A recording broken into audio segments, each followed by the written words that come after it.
जिस तरह से लगातार छत्तीसगढ़ में भारतीय जनता पार्टी की सरकार द्वारा सेंट्रल एजेंसियों का दुरुपयोग किया जा रहा है, ये दुर्भाग्यजनक है।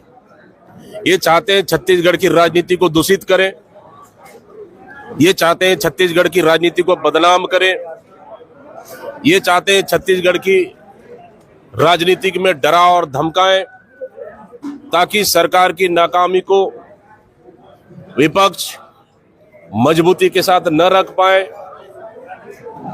इनकी नाकामियों को जनता तक न ले जाए।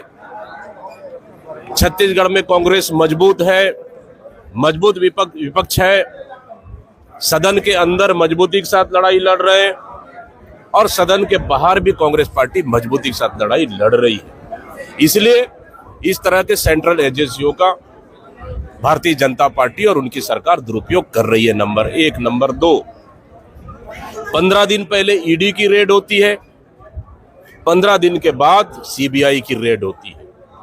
आखिर क्यों? ईडी की रेड में क्या मिला? ईडी की रेड में पूर्व मुख्यमंत्री जी भूपेश बघेल जी ने साफ साफ कहा कि हम ईडी को सहयोग करने को तैयार हैं। कुछ तो मिला नहीं, ईडी ने कोई सार्वजनिक तो किया नहीं कि हम फलाना किया फलाना, ये मिले, बल्कि भारतीय जनता पार्टी के कारनामे के कुछ कागजात और कुछ एविडेंस मिले, उसको भी छोड़ के चले गए। तो उससे भी पेट नहीं भरा तो अब सीबीआई को उपयोग कर रहे हैं। ईडी भी हो गया एक एपिसोड में, दूसरा एपिसोड में सीबीआई भी आ गया, तीसरा एजेंसी कौन? क्या एनआई भी आएगी? क्या यूडब्ल्यू भी आएगी? क्या आईटी भी आएगी? हम पूछना चाहते हैं इस सरकार से, आखिर डर किस चीज की है कि कांग्रेस के नेताओं को आप डरा रहे हैं ताकि आपकी आवाज, आपके खिलाफ आवाज ना उठाएं, जनता की आवाज ना उठाएं, इसलिए आप इस तरह सेंट्रल एजेंसियों को दुरुपयोग कर रहे हैं। बिल्कुल भी स्वीकार योग्य नहीं है। आज पूर्व मुख्यमंत्री, हमारे एआईसीसी के महासचिव, पंजाब के प्रभारी माननीय भूपेश बघेल जी क्या सवेरे से सीबीआई रेड कर रही है, जांच पड़ताल कर रही है।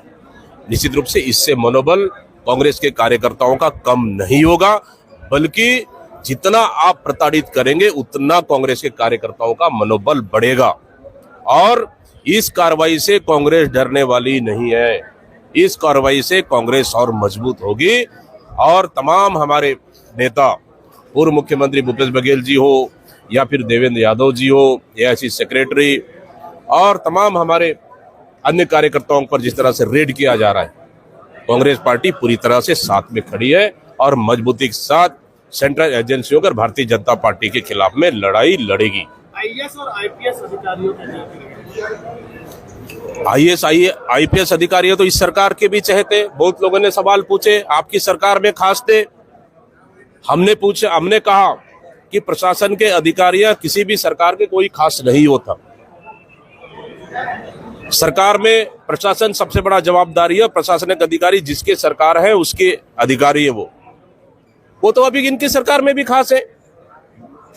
अगर कोई बात है तो करे ना जांच, लेकिन इस तरह के कार्रवाई से आखिर ये सरकार क्या मैसेज देना चाह रही है कि छत्तीसगढ़ की राजनीति में बदले की भावना से राजनीति कर रही है, डराने धमकाने की राजनीति चल रहा है, या फिर बदले की भावना से राजनीति चल रहा है, या फिर छत्तीसगढ़ की राजनीति को और यहाँ की लोकतंत्र कुचलने का काम कर रहा है। सेंट्रल एजेंसियों का दुरुपयोग कहीं न कहीं बर्दाश्त नहीं किया जाएगा। कांग्रेस का क्या रुख रहेगा आगे? बिल्कुल, आज मैं स्वयं आया हूँ यहाँ पे और कांग्रेस पिछले समय हमारी पॉलिटिकल अफेयर कमेटी की बैठक भी हुई, वहां निर्णय लिया गया कि सेंट्रल एजेंसियों के दुरुपयोग को लेकर, छत्तीसगढ़ को लेकर कांग्रेस बड़ी और मजबूत लड़ाई लड़ने को तैयार है।